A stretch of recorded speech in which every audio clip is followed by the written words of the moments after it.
এখন থেকে বাসায় বসে কোনো ধরনের কোনো কেমিক্যাল ছাড়াই তৈরি করে ফেলুন টমেটো সস। এই টমেটো সসটা বানানো এতটাই সহজ যে একবার না দেখলে আপনারা বুঝতে পারবেন না। তো দেরি না করে এখনই শুরু করুন আর বানিয়ে ফেলুন টমেটো সস।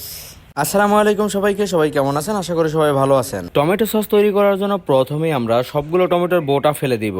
এরপরে একে একে সবগুলো টমেটোকে ভালো করে ওয়াশ করে নিব। এরপরে প্রত্যেকটা টমেটোর পিছনের অংশ প্লাস করে কেটে নিব। টমেটোগুলো কাটা হয়ে গেছে। এখন আমরা পানি বসিয়ে দিয়েছিলাম আগে, সেই পানির ভিতরে টমেটোগুলোকে ছেড়ে দিব। দেখতেই পাচ্ছেন আমাদের টমেটোগুলো সিদ্ধ করা হয়ে গেছে। এখন আমরা সিদ্ধ করা টমেটোগুলোকে একটা বলে নিয়ে নিব। ঠান্ডা হওয়ার পরে টমেটোর চামড়াগুলোকে ফেলে দিবেন। আর যদি মনে করেন চামড়া সব ব্লেন্ড করা যায় সেই ক্ষেত্রে করে নেবেন। আমি একে একে সবগুলো টমেটোকে ব্লেন্ড করে নিব।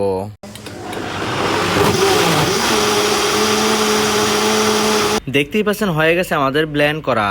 তো এভাবে করে সবগুলো টমেটোকে ব্লেন্ড করার পরে আমরা একটা ছাঁকনির সাহায্যে ভালো করে সেঁকে নিব।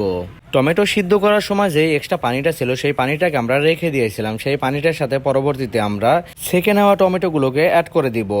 2 লিটারের এক জগ ব্লেন্ড করা টমেটোর সস তৈরি করে দেখাবো এখন আপনাদেরকে। তো এর জন্য এখানে নিয়েছি আমি কিছু পরিমাণে পেঁয়াজ আর কিছু পরিমাণে রসুন। তো পেঁয়াজের থেকে রসুনের পরিমাণটা একটু বেশি দিবেন। অল্প একটু পানি দিয়ে ব্লেন্ড করে নিয়েছি।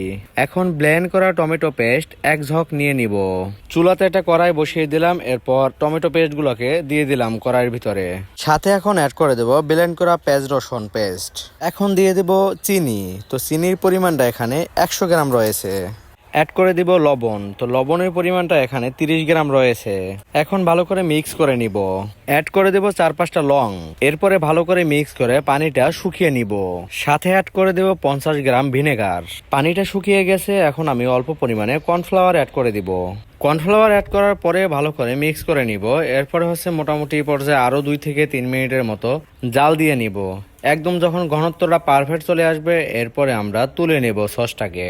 আর কেউ যদি ঝাল খেতে পছন্দ করেন সেই ক্ষেত্রে এখানে মরিচ অ্যাড করতে পারেন।